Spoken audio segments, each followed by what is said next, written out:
Hello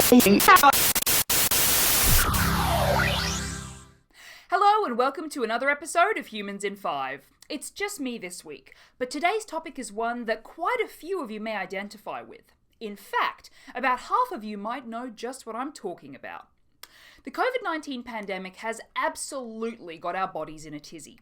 Between multiple stress levels, moving our bodies a lot less, and finding new ways to greet each other, our bodies might be doing things a bit differently these days. One of the elements that lots of people have noticed as being a little bit different is our menstrual periods. We've talked a bunch about our moon blood before, including episodes on how period products are advertised to us, and how period syncing may not actually be what we think it is. But it looks like periods have also been changed by our experiences with the pandemic we're all living in. In May this year, gynecologist Dr. Anita Singh put up a survey on Instagram asking people if they had found a change in their menstrual cycles with the pandemic.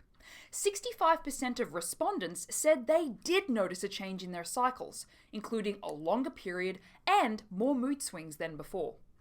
Sure, our lifestyle has changed over this time, and it would make sense that menstrual cycles would change too. But what exactly is it about stress that could be creating changes for menstrual cycles? We have to start with the mechanisms of a period. In a 28-day cycle, ovulation will occur sometime around day 14.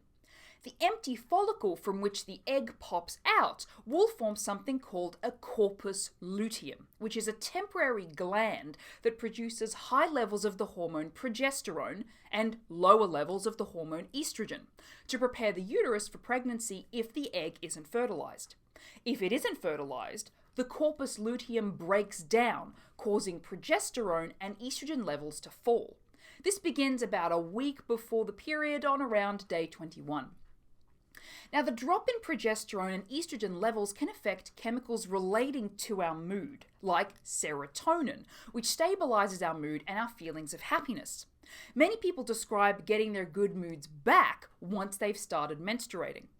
Now, this doesn't mean that people who experience a lot of highs and lows before their period have abnormal hormone levels, but instead, they might simply be more sensitive to changing levels of progesterone and estrogen.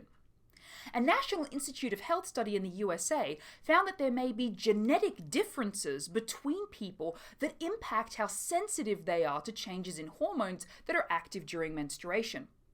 The research team on this study found that the ESCEZ, or extra sex chromes/enhancer of Zeast, gene complex was overexpressed amongst people experiencing lots of mood changes around their period.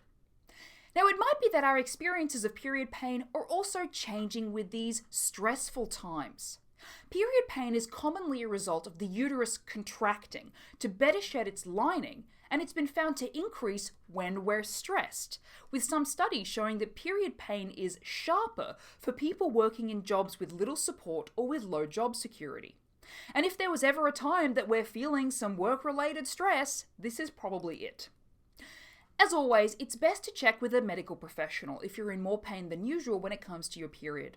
Otherwise, you can add it to the list of reasons you should take a little bit more time to look after yourself in these really strange days. Thanks again for watching, and I'll see you next time on Humans in 5. And don't forget to subscribe!